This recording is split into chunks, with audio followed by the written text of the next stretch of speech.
ನಮಸ್ಕಾರ. ನಾನು ನಿಮ್ಮ ಮಿಸ್ಟರ್ ಪ್ರಾಫಿಟ್. ಸೆಬಿ ಅವರು ನ್ಯೂ ರೂಲ್ಸ್ ತಂದಿದ್ದಾರೆ ETF ಟ್ರೇಡಿಂಗ್ ಬಗ್ಗೆ.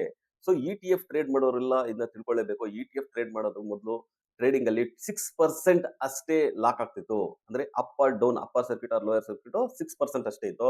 ಈಗ ಸೆಬಿ ಅವರು up to 20%, maximum 20% lower circuit or upper circuit ವರೆಗೂ ಲಿಮಿಟ್ ತಂದಿದ್ದಾರೆ. ಫಸ್ಟ್ 6% ಇರುತ್ತೆ, ಆಮೇಲೆ 15 ಮಿನಿಟ್ಸ್ ಕೂಲ್ ಆಫ್ ಆಗುತ್ತೆ, ಆಮೇಲೆ 3%, ಆಮೇಲೆ 3%, ಆಮೇಲೆ 3%, ಇದೇ ತರ maximum 20% upper circuit or lower circuit ವರೆಗೂ ತಂದಿದ್ದಾರೆ. ಇನ್ನು ಗೋಲ್ಡ್ ನೋಡೋದಾದ್ರೆ 1,53,000 ಪರ್ 10 ಗ್ರಾಮ್ ಅಲ್ಲಿ ಟ್ರೇಡ್ ಆಗ್ತದೆ. ಇನ್ನು ಸಿಲ್ವರ್ ನೋಡೋದಾದ್ರೆ 2,43,700 ಪರ್ ಕೆಜಿಯಲ್ಲಿ ಟ್ರೇಡ್ ಆಗ್ತಾ ಇದೆ. ಇನ್ನು FIRs 972 ಕ್ರೋರ್ಸ್ ನ ಸೆಲ್ ಮಾಡಿದ್ದಾರೆ. ಬಿಗ್ ಸೆಲ್ ಆಫ್ ಅಂತಾನೆ ಹೇಳ್ಬೋದು. ಇನ್ನು ಮಾರ್ಚ್ 18 ಒಂದು ಬಿಗ್ ಇವೆಂಟ್ ಇದೆ, ಅದೇ ಫೆಡ್ ಮಾನಿಟರಿ ಪಾಲಿಸಿ. ಅದರಲ್ಲಿ ಗೋಲ್ಡ್ ಅಂಡ್ ಸಿಲ್ವರ್ ಒಂದು ಡೈರೆಕ್ಷನ್ ತಗೊಳ್ಳೋ ಸಾಧ್ಯತೆ ಹೆಚ್ಚಾಗಿರುತ್ತೆ. ಯಾಕಂದ್ರೆ ಅದ್ರ ರೇಟ್ ಕಟ್ ಆಗುತ್ತಾ ಇಲ್ಲೋ ಅನ್ನೋದ್ರ ಮೇಲೆ ಡಿಪೆಂಡ್ ಆಗಿರುತ್ತೆ. ನಿನ್ನೆ ನಿಫ್ಟಿನ ಮಾರ್ಕೆಟ್ ಒಳ್ಳೆ ಮೂವ್ಮೆಂಟ್ ಕೊಟ್ಟಿದೆ. ನಿಫ್ಟಿನ ಲಿಫ್ಟ್ ಮಾಡೋದಕ್ಕೆ ಮೇನ್ ರೀಸನ್ ಬಂದ್ಬಿಟ್ಟು ಬ್ಯಾಂಕು, ಫಾರ್ಮಾಸ್ಯೂಟಿಕಲ್ಸ್, ಇನ್ಫ್ರಾಸ್ಟ್ರಕ್ಚರ್ ಇವೆಲ್ಲ ಒಳ್ಳೆ ಪರ್ಫಾರ್ಮೆನ್ಸ್ ಮಾಡಿದ್ದಾರೆ. ಆಟೋ ಸೆಕ್ಟರ್ ನಿಫ್ಟಿನ ಡ್ರಾಗ್ ಮಾಡೋದಕ್ಕೆ ಟ್ರೈ ಮಾಡಿದೆ, ಆದ್ರೂ Nifty is more than 200 points gain ಆಗ್ಬಿಟ್ಟಿದೆ. ಇನ್ನು ಡೌಜನ್ ಮಾರ್ಕೆಟ್ ನೋಡೋದಾದ್ರೆ 50 ಪಾಯಿಂಟ್ಸ್ ಗೇನ್ ಆಗ್ಬಿಟ್ಟು ಕ್ಲೋಸ್ ಆಗಿದೆ.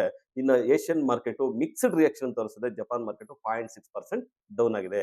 ಇನ್ನು ಗಿಫ್ಟ್ ನಿಫ್ಟಿ ನೋಡೋದಾದ್ರೆ 25,634 ಅಲ್ಲಿ ಟ್ರೇಡ್ ಆಗ್ತಾ ಇದೆ. ನಿಫ್ಟಿ 25,682 ಅಲ್ಲಿ ಕ್ಲೋಸ್ ಆಗಿದೆ. ನಿಫ್ಟಿ ಇವತ್ತು ವೀಕ್ ಆಗಿ ಓಪನ್ ಆಗುತ್ತೆ. Nifty above 25,700 good buying zone ಆಗಿರುತ್ತೆ. ರೆಸಿಸ್ಟೆನ್ಸ್ ಬಂದ್ಬಿಟ್ಟು 25,830 ಇರುತ್ತೆ. ಇನ್ ಸಪೋರ್ಟ್ ಬಂದ್ಬಿಟ್ಟು 25,540 ಫಸ್ಟ್ ಸಪೋರ್ಟ್ ಇದ್ರೆ, ಸೆಕೆಂಡ್ ಸಪೋರ್ಟ್ ಬಂದ್ಬಿಟ್ಟು 25,430 ಇರುತ್ತೆ. ಇನ್ನು ಬ್ಯಾಂಕ್ ನಿಫ್ಟಿ ಔಟ್ ಪರ್ಫಾರ್ಮ್ ಮಾಡಿದೆ. 762 ಪಾಯಿಂಟ್ಸ್ ಗೇನ್ ಆಗಿದೆ. ಇನ್ನು 60,949 ಅಲ್ಲಿ ಕ್ಲೋಸ್ ಆಗಿದೆ. ರೆಸಿಸ್ಟೆನ್ಸ್ ಬಂದ್ಬಿಟ್ಟು 61,400 ಆಗಿದೆ. ಸಪೋರ್ಟ್ ಬಂದ್ಬಿಟ್ಟು 60,000 ಆಗಿದೆ. ಇನ್ನು ಸೆನ್ಸೆಕ್ಸ್ ಅಷ್ಟೇ ಔಟ್ ಪರ್ಫಾರ್ಮ್ ಮಾಡಿ 650 ಪಾಯಿಂಟ್ಸ್ ಗೇನ್ ಆಗ್ಬಿಟ್ಟು 83,275 ಕ್ಲೋಸ್ ಆಗಿದೆ. ರೆಸಿಸ್ಟೆನ್ಸ್ ಬಂದ್ಬಿಟ್ಟು 83,700 ಆಗಿದೆ. ಸಪೋರ್ಟ್ ಬಂದ್ಬಿಟ್ಟು 82,000 ಆಗಿದೆ. 82,600 ಆಗಿದೆ. ಇವತ್ತು ನಿಫ್ಟಿ ಎಕ್ಸ್ಪೈರಿ ಇರುತ್ತೆ, ಒಂದು ವಾಲೆಟೈಲ್ ನೋಡೋ ಸಾಧ್ಯತೆ ಹೆಚ್ಚಾಗಿರುತ್ತೆ ಅಂತಾನೆ ಹೇಳ್ಬೋದು.